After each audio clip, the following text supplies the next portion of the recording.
দেশি ফল বেশি খায়, আসন ফলের গাছ লাগায় প্রতিপাদ্যকে সামনে রেখে রাজধানীর খামারবাড়ির কেআইবি চত্বরে শুরু হয়েছে জাতীয় ফল মেলা।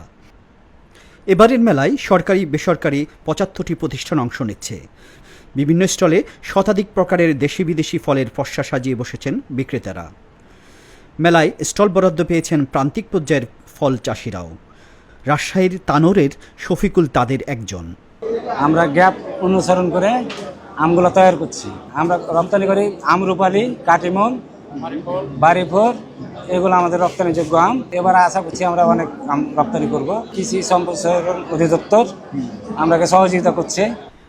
মেলায় বাজারের চেয়ে সাশ্রয়ী দামে মিলছে আমসহ বিভিন্ন ফল। হ্যাঁ, ফল মেলা আইসা আমার অনেক ভালো লাগছে। সব রকম ফলই দেখলাম। অন্য কাজের জন্য আসছি, তবুও বলি যে একটু ঘুরনা দিয়ে আসি, তাই আসলাম, দেখলাম, ভালোই লাগে। বিদেশি ফলের চেয়ে দেশি ফলই ভালো, খাইতে পারলে কিনতে পারলে অনেক ভালো। দেশি মেলায় বাংলাদেশ কৃষি উন্নয়ন কর্পোরেশনের স্টলে পাওয়া যাচ্ছে প্রতিষ্ঠানটি উদ্ভাবিত মধ্যপ্রাচ্যের বিভিন্ন প্রজাতির খেজুর সহ নানা ধরনের দেশি বিদেশি ফল। আমাদের যে দেশের যে আম উপার্জনগুলি আছে, দেশের যে মানে স্থানীয় পর্যায়ে যে সমস্ত একসময় আমাদের চালু ছিল, সেই জাতগুলিকে যে যেমন আমাদের কাজ করা হচ্ছে।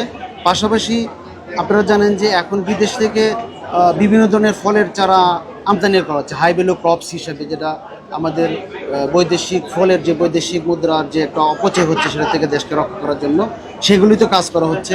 খেজুরের আমাদের আজোয়া খেজুরের চারা উৎপাদনের জন্য মানে সম্প্রতি আমাদের যে টিস্যু কালচার ল্যাব এটা এই কাজটা মানে সফলভাবে সম্পন্ন করতে পেরেছে। এছাড়াও কোকোয়া আছে, বিভিন্ন ধরনের হাই ভ্যালু ক্রপ আছে যে কোকোয়া সহ বিভিন্ন, সেগুলো আমরা চেষ্টা করছি যে দেশীয় যে ফলগুলি আছে সেগুলিকে সংরক্ষণ করে বিদেশি যে জাতগুলি আছে সেই জাতগুলিও যাতে আমাদের দেশে দেশীয়ভাবে উৎপাদন করে দেশীয় আবহাওয়ার সাথে উপযোগী করে সেটা ছড়িয়ে দেওয়া যায়। প্রথম দিনেই জমে উঠেছে ফল মেলা।